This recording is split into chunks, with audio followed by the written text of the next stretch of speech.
perlu kami ketahui, kami sampaikan bahwa insiden pusat data sementara ini adalah serangan siber dalam bentuk ransomware dengan nama Brainkeeper Ransomware. Ransomware ini adalah pengembangan terbaru dari ransomware Lockbit 3.0.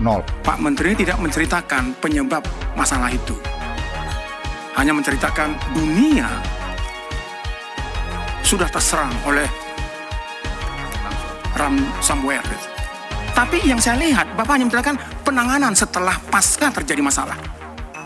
Seolah-olah ini menurut pandangan persepsi saya pribadi, kayaknya Kominfo nggak mau tahu masalah ini.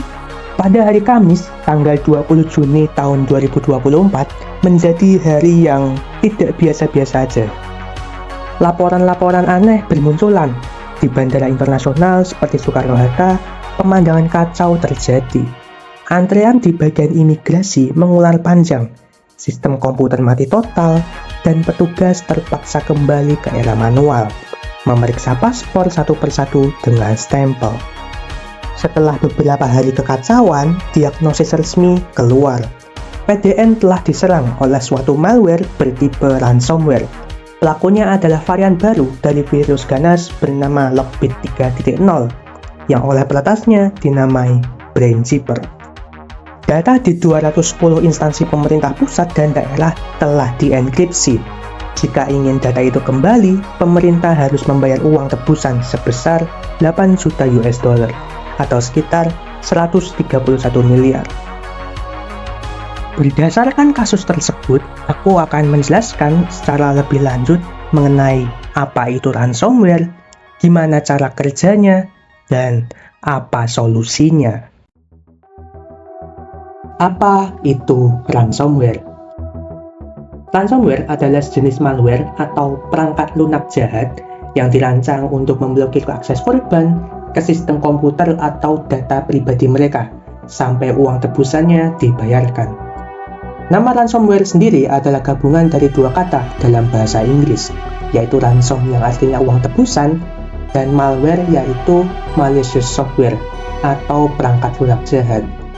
Jadi ransomware adalah perangkat lunak jahat yang motif utamanya adalah pemerasan finansial dengan cara menyandera data digital dari para korban. Serangan ransomware biasanya mengikuti beberapa tahapan kunci. Yang pertama, tahap infiltrasi atau penyusupan. Ransomware pertama-tama harus masuk ke dalam sistem target. Metode yang paling umum adalah melalui email phishing atau email palsu yang berisi tautan atau lampiran yang berbahaya. Bisa juga melalui celah keamanan pada perangkat lunak yang belum diperbarui atau melalui akses jarak jauh yang tidak aman, seperti RDP, yaitu Remote Desktop Protocol. Tahap kedua, yaitu tahap eksekusi dan enkripsi. Setelah berhasil masuk, malware akan aktif dan mulai memindai sistem untuk mencari file-file yang dirasa berharga, seperti Word, Excel, ataupun PDF. Kemudian, ransomware akan melakukan enkripsi pada file-file yang dianggap penting. Enkripsi adalah proses mengubah data menjadi format kode acak yang tidak bisa dibaca tanpa kunci dekripsi yang benar. File yang terenkripsi biasanya akan berubah namanya, atau isinya menjadi tidak jelas dan tidak bisa dibaca lagi. Pada tahap ini, data secara efektif telah disandra. Kemudian masuk ke tahap 3, yaitu tahap pemberitahuan atau ransom note. Setelah proses enkripsi selesai, ransom akan menampilkan sebuah pesan tebusan di layar komputer korban. Pesannya biasanya berisi seperti adanya pemberitahuan bahwa data telah dienkripsi, serta ancaman apa yang akan terjadi jika tebusan tidak dibayar. Biasanya ada jangka waktunya. Dan yang terakhir yaitu tahap pembayaran dan hasilnya. Korban dihadapkan pada pilihan yang sulit, membayar tebusan atau kehilangan data. Jika korban membayar, peretas mungkin akan memberikan kunci dekripsi. Namun, tidak ada jaminan sama sekali, karena banyak kasus di mana korban sudah membayar, tapi kuncinya tidak pernah diberikan, atau peretas meminta uang tambahan, tetap diperas terus korbannya. Inilah mengapa lembaga penegak hukum dan ahli keamanan cyber secara universal menyarankan untuk tidak membayar tebusan. Dan jika kita melihat kasus yang disinggung pada awal video, pihak Kominfo juga menjelaskan bahwa mereka tidak akan membayar tebusannya. Dan ini merupakan salah satu tindakan positif di antara tindakan lainnya.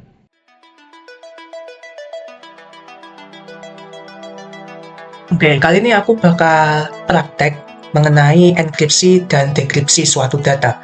Jadi tadi kan aku udah sampaikan secara teori, sekarang aku bakal praktek. Nah, untuk hal itu, di sini aku udah ada di suatu laman web yang bakal memfasilitasi aku pada praktek kali ini. Buat kalian yang mau nyoba sendiri, bisa langsung cek kolom deskripsi. Di situ udah aku kasih kode pemrogramannya. Jadi, enkripsi seperti yang udah aku sampaikan sebelumnya, itu adalah suatu ilmu untuk menyembunyikan data atau menyembunyikan teks atau menyembunyikan apapun lah. Jadi kalau misal kalian pernah belajar pramuka dulu pas SD atau SMP, itu kan sandi-sandi untuk menyembunyikan pesan itu kan banyak banget. Ada yang sandi Morse, ada yang sandi kotak, terus ada yang pakai bendera, itu kan jenisnya banyak banget. Nah, enkripsi itu juga sama. Jenisnya dan metode untuk menyembunyikan pesan itu juga bervariasi. Dan di sini aku ambil contoh 4 cara untuk menyembunyikan pesan. Di sini yang pertama ada Caesar Zipper, ada Beginner Zipper, ada AES dan juga LSA. Oke, untuk yang Caesar Zipper, setidak-tidaknya kita perlu 2 variabel untuk mengenkripsi data. Yang pertama tentu aja teks biasa. Ini disebutnya plain text. Ini teks atau data yang mau kita enkripsi. Misalnya contoh di sini kita bakal tulis suatu data lah, ngasal aja. Misal nama Budi. Nah, ini adalah masih dalam bentuk teks biasa, belum dienkripsi. Terus variabel kedua yaitu key-nya, kuncinya. Nah, jadi Caesar Zipper ini dia bekerja atau dia mengenkripsi data dengan cara menggeser abjad alfabet. Jadi misal kalau di sini aku pilih pergeseran enkripsinya ya. Aku pilih 1. Ini bikin yang misal N itu jadi O di sini. Soalnya digeser 1 abjad ke kanan. Kalau 1 kan kalau positif dia bakal ke kanan. Dan di sini A jadi B karena pergeserannya 1. Kalau di sini aku tambah 2, di sini yang awalnya A jadi C. Jadi ya geser-geser terus gitu abjadnya. Nah, ini kalau positif, kalau negatif ya bakal kebalik. Ini jadi 0. Nah, ini min 1 yang awalnya A jadi Z di sini. Soalnya abjadnya kan habis A udah nggak ada tuh abjadnya, terus dari situ balik ke paling akhir gitu. Di sini kalau kuncinya aku ganti, teks terenkripsinya pun juga akan ganti gitu. Ini aku ganti, dia bakal ganti juga, ganti terus. Oke. Nah, untuk mendekripsi, jadi mendekripsi itu adalah bikin teks yang awalnya acak gini jadi bisa dibaca lagi. Biar jadi kayak awal gini. Nah, ini harus menggunakan enkripsi atau kunci yang sama dengan yang dipakai di enkripsi. Jadi kalau misal di sini min 7, di sini pun juga harus min 7 baru bisa terbaca. Jadi kalau misal min 6 tadi tidak terbaca juga, atau min 5, min 4 nggak kebaca. Jadi harus pakai kunci yang sama dengan yang dipakai saat dia menenkripsi suatu data. Nah, yang kedua, Beginner Zipper ini masih sama, ya masih sama simpelnya lah kayak Caesar Zipper, tapi mungkin bisa dibilang lebih susah gitu. Oke, di sini kita bakal pakai data yang sama, yaitu Budi dan Asep. Oke, di sini juga yang kita perlukan cuma 2 variabel sama kayak yang Caesar Zipper, yaitu plain text dan juga kunci. Di sini kuncinya berbeda dengan yang Caesar Zipper, kita menggunakan suatu kata untuk menenkripsinya. Nah, di sini langsung terenkripsi. Dan cara kerja Beginner Zipper itu gimana? Nah, di sini kan huruf pertamanya N nih di sini. Sedangkan kalau di sini huruf pertamanya M di kuncinya. Nah, tinggal dicari N dan M. N dan M ini ketemunya apa? Ini ini N yang atas ini dan juga M. Ini M. Terus kita cari di sini pertemuan antara N dan M itu ada Z. Ini Z ya. Dan hasil enkripsinya di sini juga Z. Nah, jadi gitu cara Vigenère Receiver itu bekerja. Di sini A, kalau di sini A, di sini juga A, huruf keduanya di kunci enkripsinya, maka cari juga yang pertemuan antara A dan A. Di sini A dan A ini ketemunya juga A, jadi nggak berubah gitu. Begitupun seterusnya. Nah, untuk kunci dekripsinya kayak gimana? Tentu harus sama. Nah, baru bisa terbaca. Jadi kalau misal di sini berbeda, bukan makan siang, tapi bukan makan siang, tapi makan tiang misal, beda satu huruf, maka tidak terbaca. Ya walaupun masih bisa terbaca dikit, karena Vigenère Receiver termasuk metode enkripsi yang simpel, jadi cuman beda satu aja masih bisa terbaca. Misal kayak nama, asal, nama orang, Asep ini masih bisa terbaca. Tapi kalau bedanya agak jauh, misal yang awalnya makan siang jadi makan malam, ini lumayan acak ketimbang yang tadi awal, tapi masih ada beberapa variabel yang terbaca. Misal nama, terus habis itu orang, di sini masih bisa terbaca. Nah, kita akan masuk ke metode enkripsi yang dipakai di era sekarang. Jadi kalau yang chipper ini nggak bakal kepake kalau di era sekarang, digital sekarang ya, karena ya itu tadi cara kerjanya terlalu simpel, bahkan tidak ada hitungan matematisnya atau algoritma tertentu yang mendasari metode enkripsi itu. Dan di sini kita akan ke AES. Jadi AES itu adalah Advanced Encryption Standard atau standar enkripsi tinggi pada era sekarang. Itu pakai, jadi enkripsi standarnya tuh harus minimal segini gitu. Dan di sini bisa dilihat untuk AES sendiri kita memerlukan 3 variabel, sebetulnya 2 variabel, yaitu teks biasa, sama seperti yang chipper tadi, teks biasa. Kita akan menggunakan data yang sama juga. Dan di sini untuk kuncinya, kalau tadi cuman simple ya, cuman satu doang, dan ini juga cuman pergeseran abjad alfabet. AES ini kuncinya ada 2. Di sini kita buat kuncinya secara manual, secara otomatis saja. Dan di sini bisa dilihat kita sudah membuat kuncinya. Kita juga bisa ya ganti lagi juga nggak masalah sih. Kita bakal langsung enkripsi aja, dan hasilnya seperti ini. Jadi data yang awalnya seperti ini, plain text-nya setelah menggunakan kunci seperti ini, dia bakal berubah. Teksnya bakal terenkripsi jadi seperti ini. Makanya dalam banyak kasus, kalau misal metode enkripsinya itu tinggi, bahkan nggak usah tinggi deh, kayak gini aja, itu kalau udah dienkripsi, datanya benar-benar nggak bisa dipakai lagi gitu, nggak bisa dibaca. Coba kayak gini gimana bacanya? Jadi nggak ada pilihan lain.